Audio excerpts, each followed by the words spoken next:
சமூக நீதி காத்திடுவோம். சமத்துவம் கொடுப்போன்று சொன்ன திமுக அரசு ஆட்சிக்கு வந்த பிறகுதான் என்ன நடந்தது தெரியுமா? தாழ்த்தப்பட்ட ஜாதின்னு எங்களை ஒதுக்குறீங்களா? அதோ இன்னும் ஜாதின்னு வேறு கேட்குறாங்க. நீ இன்னும் ஜாதி அப்பதான் வீடு விடுவேன்னு. கடந்த 4.5 ஆண்டுகளில் தென் மாவட்டங்களில் மட்டும் 3041 SC ST வன்கொடுமை வழக்குகள் பதிவாயிருக்கு.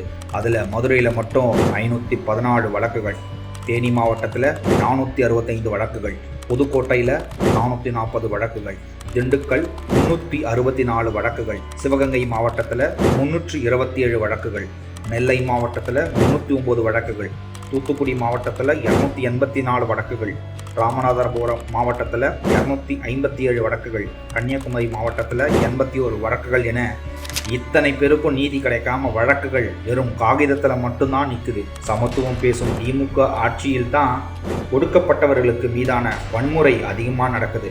கேள்வி ஒரே ஒரு கேள்விதான், சமூக நீதியை பாதுகாக்கும் அரசு எங்கே? துரோகம் பண்ணியடா.